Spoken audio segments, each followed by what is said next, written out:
Hello and welcome. I am Deji Badimasi. On a daily basis, hundreds of Nigerians queue up at the Chinese embassy, both in Lagos and Abuja, seeking one thing: a visa to travel to China, to either do business or seek the golden fleece. Some actually make it, while some don't. Yet some others, for one reason or the other, run foul of the law and wind up in Chinese jails. And from the account of those who have been in and out, Chinese jails are some of the last places you want to be in. The sad reality is that Nigerians make up a sizable percentage of the prison population of China, most of them jailed for drugs-related offenses that mainly carries the death penalty.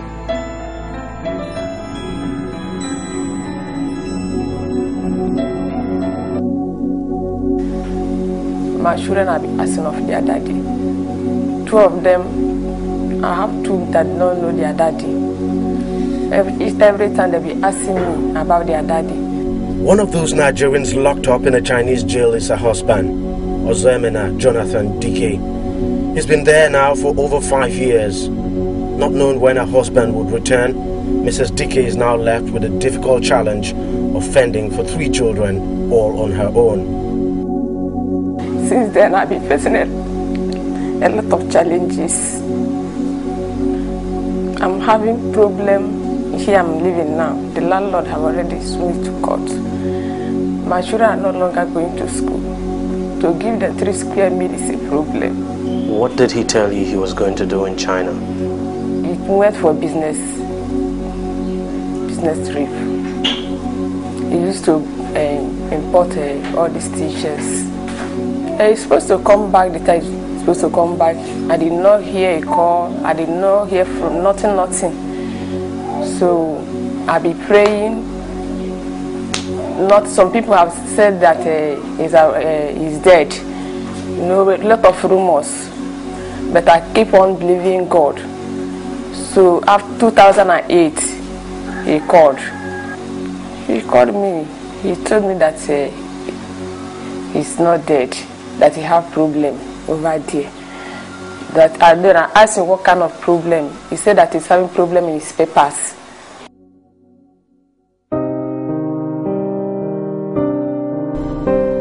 But this document containing the names of Nigerians doing time in jails across China and given to us by a government source who would not want his identity disclosed because he's not authorized to speak to the media, revealed Mr. Dike lied to his wife about the nature of his problem in China.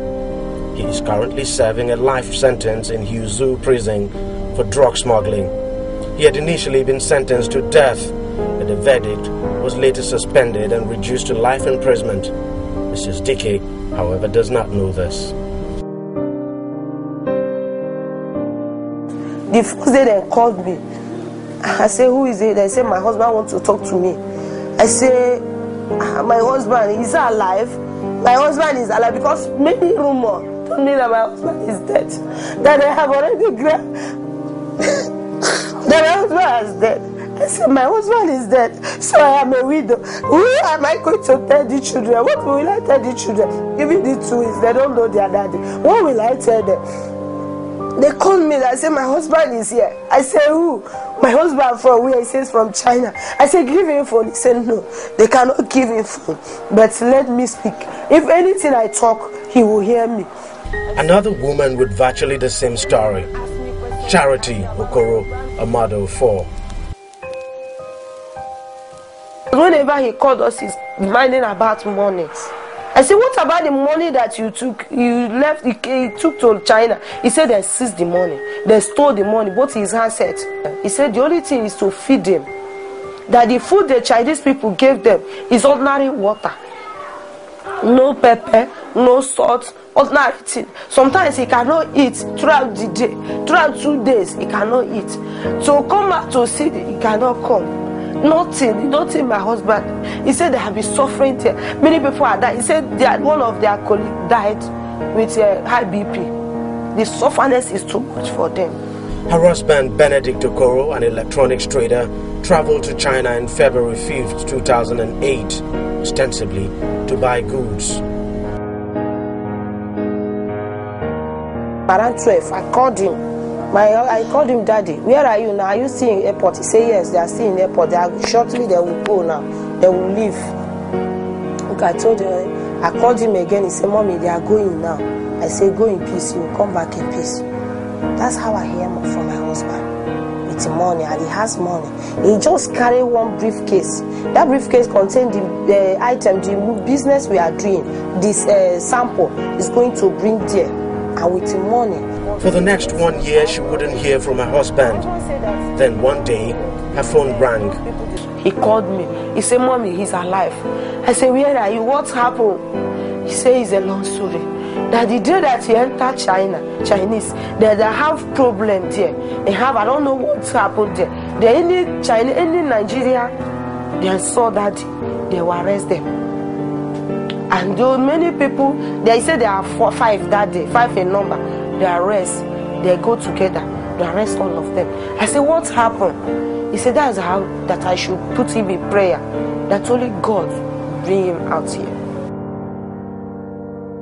We checked out Mr. Okoro's name on the document our source gave us and found out he is serving an 8-year conviction in Beijing second prison for drug smuggling. Again, the wife does not know this. And so with an absent husband, Mrs. Okoro says life has been a very difficult struggle. I am suffering for these children from one hospital. Sometimes this one happens from hospital to another. I don't know. One day like this, I say, you see, I am going to die with hunger with these children, and nobody help me. I am going to die with them. I said, let me start one thing. I started doing pap. I did that pap every evening. I take the pap to market. I carry it for my head. I sell it in the evening. I came back. The night I came back. I feed my children. I am suffering. The only thing remains for me is to go to streets and beg money. And beg for people to eat, to succeed with my children, to feed my children. Even this house rent self. So the landlord is coming to tell me that the house rent is due. I should pay him. Èmi Àkúrẹ́ ni mò ń gbé tẹ́lẹ̀. Ìgbà tó wá yá ló tára mi ò yá. Wá ní kí n máa bọ̀ ní ọ̀dọ̀ l'Ékòó. So àpò wọn jọ yẹn la wà tá à ń gbé. Ibẹ̀ ló ti lọ sí Meet Mama Diana Farimade. Ó ti kọ́kọ́ lọ padà wá. Later ó wá padà lọ. Ó lọ ra àwọn tiles wá. Ó wá tó padà lọ. Tó padà lọ náà la gbọ́ pé ó pé wọ́n gbé lọ́hùn. Her son James Gabriel Adu traveled to China in February 2009, ostensibly on a business trip. But for over 3 years now, Mama Farimade has not seen James. I have problem. But later, after a year, yàwá béèrè kó tó di pé ó pè yẹn pé òun ní problem yẹn ó ti sọ pé òun ń bọ̀ ó kù bí 6 days tó máa wá sí Nàìjíríà kó tó di pé ó wá sọ pé òun ní problem mọ́ mi ìbò wá di after a year àìsẹ̀ wá nọ́ọ̀sẹ̀ wá pè ọjọ́ tó tiẹ̀ pè tó ní mọ́mí èmi ní inú mi dùn gan ni kí ló dé ó níbi tán wà náà ló kàn déédéé rí tán wá kó wọn ó ní wọ́n tó bí 12 tán jọ wà ní ibi tán wà lọ́jọ́ yẹn. Nàìjíríà ni wọ́n o Nàìjíríà ni wọ́n ó ní Nàìjíríà ni gbogbo wọn ó ní bọ́kàn sí wá kó wọn bẹ́ẹ̀ nìyẹn. Àtijọ́ náà ó ti ó máa ń sọ á lóun ò pààyàn mọ́ mi òun ò gbé cocaine o kí n má fọkàn sí pé àbí ẹ̀ṣẹ̀ òun ló le tó bẹ́ẹ̀ o tàbí jù bẹ́ẹ̀ lọ o. She says James was her care provider, but now that he's not around, surviving has become a daily grind.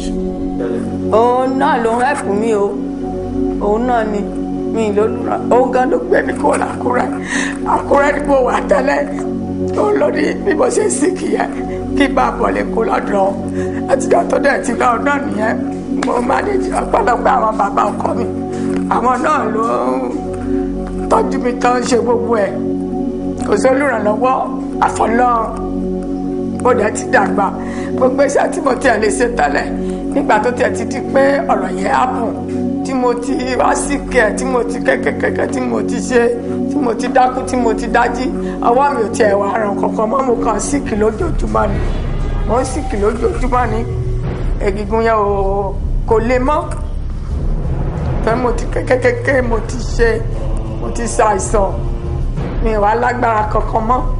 To find out if James actually told his mother the truth about his situation, we searched for his name in the document. We found it. He is currently serving a 10-year jail term in Beijing Second Prison for fraud. But Mafarimade does not have this information.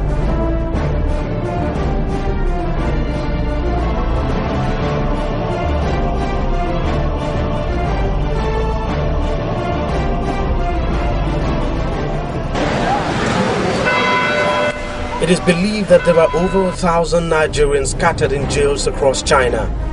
The statistics obtained from the Ministry of Foreign Affairs as at the end of March this year put the figure at 360 convictions spread across 21 prisons in China. The number of awaiting trial inmates is put at 123. 80 out of that figure are for drugs-related offences, while 21 are fraud cases. Robbery accounts for 13, murder 3, theft 2, forgery 2, rape 1, and kidnapping 1.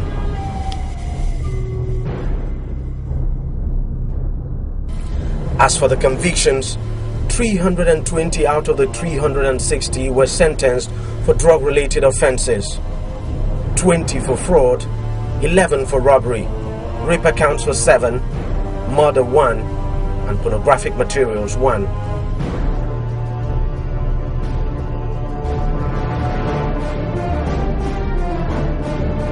But one very disturbing trend is that out of the 360 convicted, 262 are serving jail terms ranging between 15 years and suspended death. Among those with suspended death is Mrs. DK's husband, Ozemena Jonathan DK, whose conviction has now been reduced to life. My name is Osita Osemene, the president of Patriotic Citizen Initiative, an organization duly registered in Nigeria to address issues of irregular migration, trafficking, and I am presently, for the past 8 to 9 months, I've been trying to address the issue of Nigerians in China jail.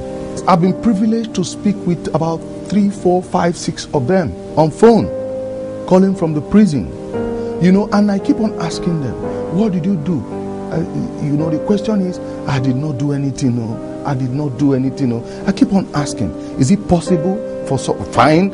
At times, there are some countries actually you can be held, but not in that kind of situation where you are held for years and you don't even know when you're going to come out. They keep on telling me, and when I ask their wives or their relatives, they still tell me the same story that he said he did not do anything, that they just came to where they are living and they got arrested. The last time I was in China, and I think that was October last year, my attention was drawn to the disturbing phenomenon by some Chinese bar leaders. And when the Nigerian ambassador to China knew I was around, Ambassador Wali, he asked for a meeting. And when we met, he expressed frustrations with regard to the increasing number of Nigerians that are being convicted for drug-related offenses in China. The cases of the people in China, of Nigerians who have been convicted, are very bad. It's hardly anything you can do. But I'm more concerned with how we can prevent other innocent young men and women from falling into the same trap. And so as soon as I came back, I did get in touch with the government. One, to see what can be done to publish the names